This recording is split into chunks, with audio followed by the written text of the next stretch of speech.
Well, welcome to the 700 Club. U.S. embassies in the Middle East are evacuating non-essential personnel.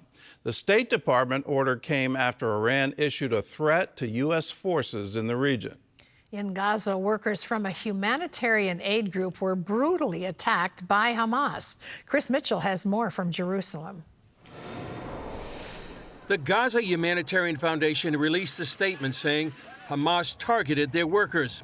On Wednesday night, Hamas brutally attacked a bus carrying more than 24 members of the Gaza Humanitarian Foundation's team. What we know is devastating.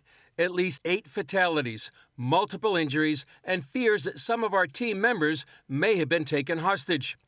GHF says the workers were Palestinians working to deliver critical aid to needy Gazans. Since its operation began, the organization has delivered nearly 19 million meals. It's calling on the international community to condemn the attack, which they call a crime against humanity. Senator James Lankford posted on X called it the ultimate sign of Hamas's oppression against their own people. Tensions are high in the region overall. The U.S. State Department has ordered the departure of all non-essential personnel from U.S. embassies in Baghdad, Bahrain, and Kuwait due to unrest. Defense Secretary Pete Hegseth authorized the voluntary departure of military dependents from locations across the region. Speaking at the Kennedy Center in Washington, President Trump said they are being moved out because it could be a dangerous place, and we'll see what happens. Iran's defense minister said he hopes nuclear talks will yield results, but if not, he warned the U.S. that all its bases are within our reach. We will have access to them, and we will target all of them in the host countries without hesitation. While the 6th round of talks are being scheduled for this Sunday in Oman, Trump is expressing skepticism about whether a deal can be reached. On the podcast, Pod Force One, Trump stated, I'm getting more and more less confident about it. They seem to be delaying, and I think that's a shame, but I'm less confident now than I would have been a couple of months ago. Something happened to them.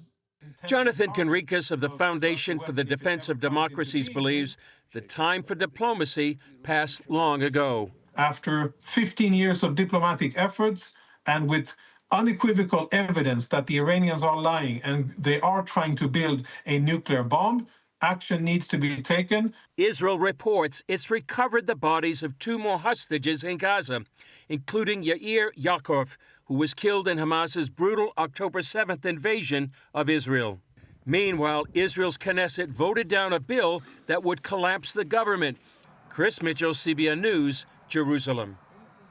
Well, it looks like we're getting ready to go to war, and that is a very serious matter. And the evacuation of the embassy personnel is in advance of that. From my point of view, it's about time that we awaken to the ideology behind the Iranian regime. They've been after us since they started in the 1970s, and I'm old enough to remember the hostages from our embassy and how tragic that was and how ineffective the Carter administration was in trying to either negotiate their release or send in special forces to evacuate them. It's about time we awaken to it. Here's something that many people don't know about Islam.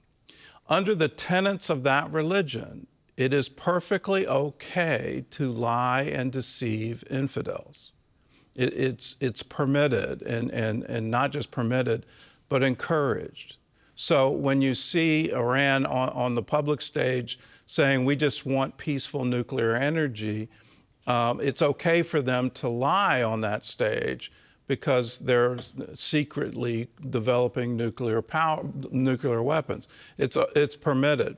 It's okay for Hamas to claim atrocities by Israel, that these rocket attacks that they launched against their own hospital, or what we just saw, where they murdered fellow Palestinians in order to stop the distribution of humanitarian aid. Why? Because they wanted to control it, they wanted to sell it, and get more money for more weapons to attack Israel. That's why it's okay for them to say from the river to the sea, and nobody called them, well, that's calling for genocide.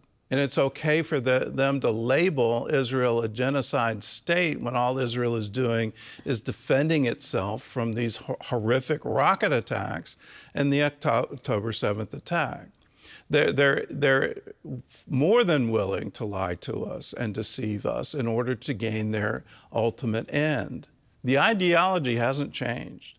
They want to completely occupy Israel. They don't want Israel to exist anymore. They've said that for decades. It's about time we believe them. And in that declaration, in that ideology, if they ever get a nuclear weapon, they will use it, and they will use it first against Tel Aviv.